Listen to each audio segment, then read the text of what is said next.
Okay, the topic I'm going to discuss now is degrees of price elasticity of supply.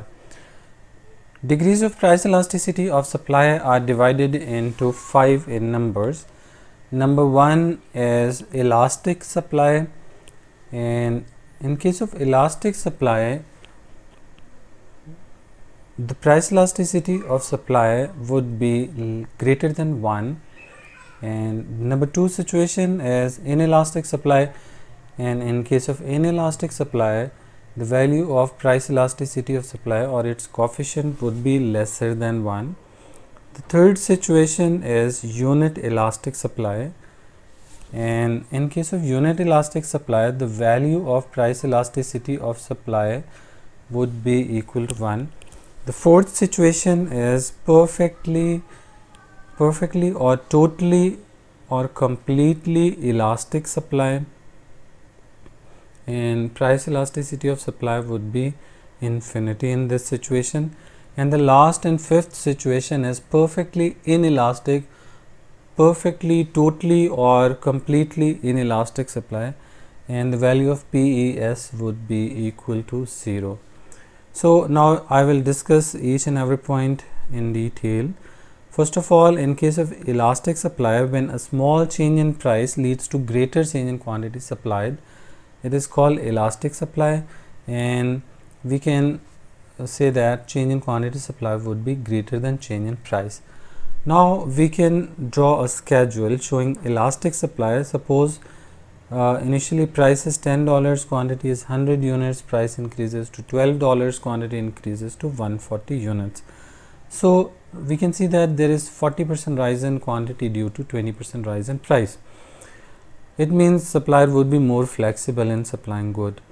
Show quantity supply on X and price on Y, and we can draw a flatter supply curve which will start above origin point, and it would be a straight line, positively sloped straight line.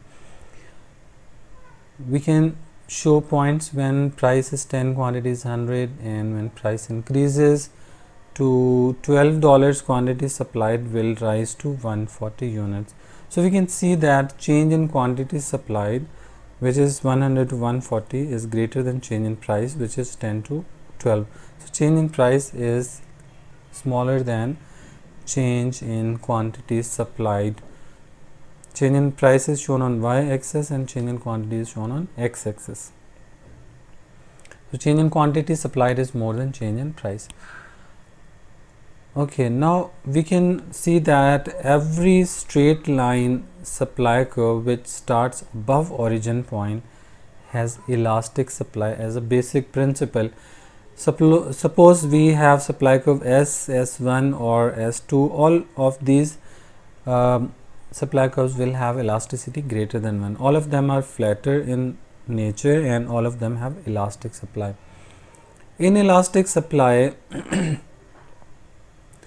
is when change in price is more than change in quantity supplied. Like change in quantity supplied in this situation is, let's say, 20% and change in price is 40%.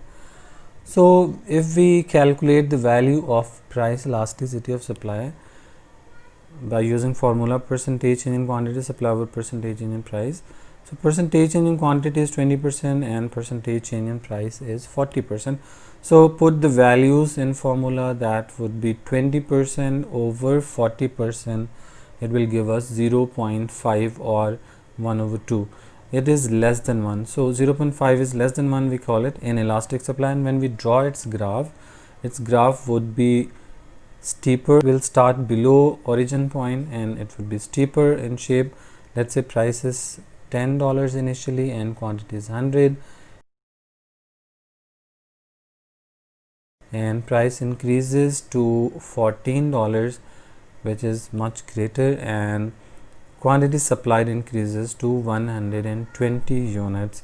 So we can clearly see that change in quantity supplied is lesser than change in price. Next situation is unit elastic supply, when change in quantity supplied and change in price both are equal. When price is 10, quantity is 100, price increases by 20%, quantity supplied also increases by 20%.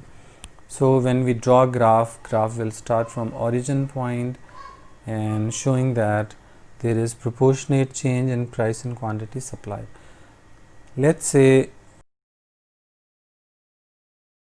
initial price was $10 and initial quantity was 100, both increased by 20%. So every straight line supply curve starting from origin point, whether it is S, S1 or S2, all of them have unit elastic supply, showing proportionality between X and Y, because when Y is 0, X would also be 0. Next is perfectly elastic supply. Sometimes what happens in the market is quantity supplied changes without change in price, and if quantity supplied changes without change in price, it is called perfectly elastic supply, and we can find it using this table. Okay, if we put these values in formula, or we can show it on graph. For example, if price is $10, quantity will increase from 100 to 120. Where the price is 10, quantity is 100, and it may rise to 120 even at the same price. And when we calculate it, its answer would be infinite mathematically. And as a basic principle of math, we can use the exactly same formula, change in quantity supplied over change in price into P1 over Q1. And we can put the values, and change in quantity is 20 and change in price is 0, because price was 10 and now it is again 10, so change in price is 0. Okay, we can put these values in formula, and initial price was 10, quantity was 100, so it would be 200 over 0. When we divide something by 0, it's infinity. When we divide something by 0, its answer would be infinity. As a basic principle, when denominator is 0, it gives us answer infinity.